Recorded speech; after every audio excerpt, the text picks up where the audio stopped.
Hello everyone, আসসালামু আলাইকুম। শ্রাবণীজ কিচেনে আপনাদেরকে স্বাগতম। আজকে আমি চলে এসেছি নতুন একটি রেসিপি নিয়ে। তো আজকে আপনাদের সাথে শেয়ার করব ক্যারামেল পুডিং রেসিপি। তো খুব সহজেই এই রেসিপিটি আপনারা ঘরেই তৈরি করে নিতে পারবেন।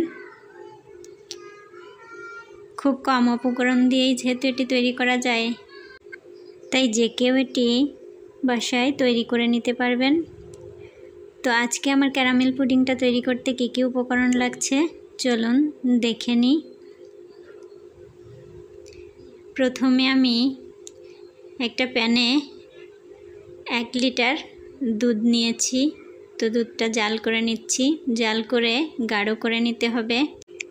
দুধটা যতটা গাঢ় হবে পুডিংটা খুব সহজেই ততটা সুন্দরভাবে সেট হবে। তো আমি জাল করে প্রায় অর্ধেক করে নিয়েছি। এখন আমি একটা প্যানে নিয়ে নিচ্ছি 1/2 কাপ চিনি। এর মধ্যে দিয়ে দেব পানি। পানিটা দিয়ে চিনিটাকে এর সাথে প্রথমে মিশিয়ে নেব। তো মেশানো হয়ে গেলে আমি গ্যাসটা অন করে দিয়েছি। এখন এ থেকে আমি ক্যারামেলটা তৈরি করে নিচ্ছি। 5 মিনিটের মধ্যেই ক্যারামেলটা তৈরি করে নেওয়া যাবে। তো এই সময় চুলার আঁচটা একেবারে লো মিডিয়ামে রাখতে হবে। তো ক্যারামেলটা এখন আমি পুডিংয়ের বাটিতে সেট করে নেব। তো ঢেলে নিচ্ছি। চেষ্টা করবেন দ্রুত এই মিশ্রণটিকে বাটিতে ঢেলে নিতে, না হলে এটি দ্রুত শক্ত হয়ে যাবে। তো এখন আমি বাটিতে এটিকে সেট করে নিচ্ছি। তো এভাবে এটিকে সেট করে ঠান্ডা হতে রেখে দিব। তো এদিকে এখন আমি একটা বল নিয়েছি। এর মধ্যে 3টা ডিম ভেঙে নেব। আপনারা চাইলে ডিমের পরিমাণ কমিয়ে বা বাড়িয়ে নিতে পারেন, সেক্ষেত্রে দুধের পরিমাণও কম আসবে। এখন এর মধ্যে দিয়ে দিচ্ছি 1/2 কাপ চিনি এবং 1 টেবিল চামচ ভ্যানিলা এসেন্স। ভ্যানিলা এসেন্সের পরিবর্তে আপনারা এলাচের গুঁড়িও ব্যবহার করতে পারেন। তো আমি এখন সবগুলো উপকরণ ভালো করে মিশিয়ে নেব। তো যতক্ষণ না চিনিটা গলে আসবে ততক্ষণ এটিকে মিশিয়ে নেব। তো দেখুন এইভাবে এটিকে আস্তে আস্তে করে চিনির সাথে মিশিয়ে নিতে হবে। প্রায় 2 থেকে 3 মিনিটের মধ্যেই মেশানো হয়ে যাবে। তো চিনিটা গলে আসলে আর মেশানো লাগবে না। তো মেশানো হয়ে গিয়েছে। এখন আমি দুধটা এর মধ্যে অ্যাড করে দিব। দুধটা ঠান্ডা করে নিয়েছি। এখন এই কাপের 3 কাপ দুধ অ্যাড করে দিব। দুধটা অবশ্যই ঠান্ডা করে নিতে হবে, কোনোভাবেই গরম দুধ অ্যাড করা যাবে না। তো নিয়ে নিয়েছি 3 কাপ দুধ।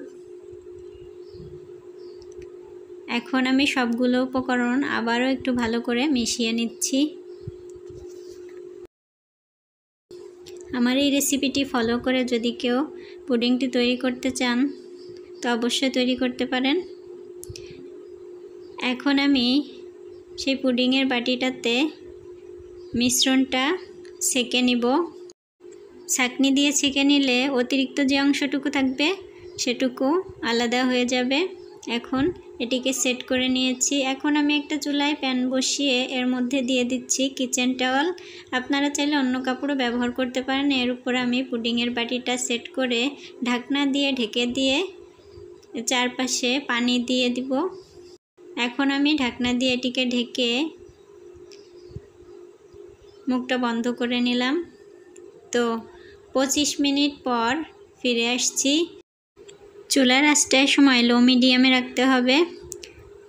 তো দেখুন 25 মিনিট পর আমি ঢাকনা খুলে দেখে নেব। তো এরকম একটা কাঠি দিয়ে দেখে নেব যে পুডিংটা হয়ে গিয়েছে কিনা।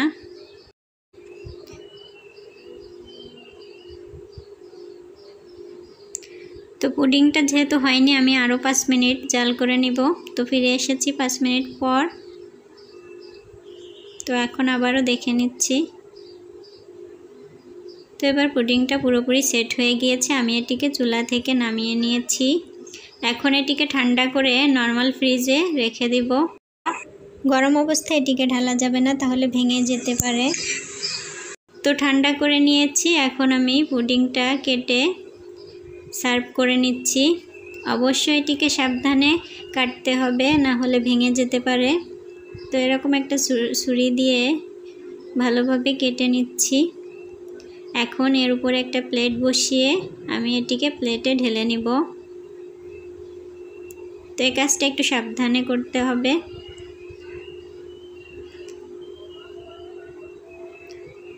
তো দেখুন ঢেলে নিয়েছি।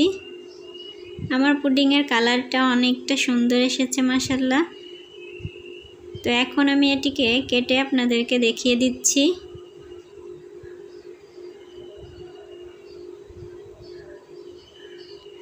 তো দেখুন এটি কতটা সফট হয়ে গিয়েছে।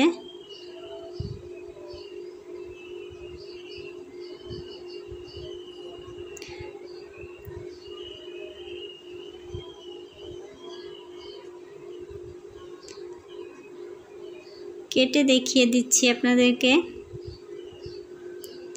তো আমার এই রেসিপিটি ভালো লাগলে অবশ্যই আমার চ্যানেলটি সাবস্ক্রাইব করবেন এবং এ ধরনের আরও নতুন নতুন ভিডিও পেতে পাশে থাকা বেল আইকনটি একটি ক্লিক করে রাখবেন, যাতে সবার আগে নোটিফিকেশান আপনার কাছে পৌঁছায়।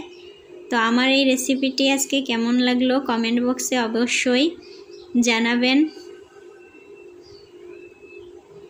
তো আজকের মতো এ পর্যন্তই। আল্লাহ হাফেজ।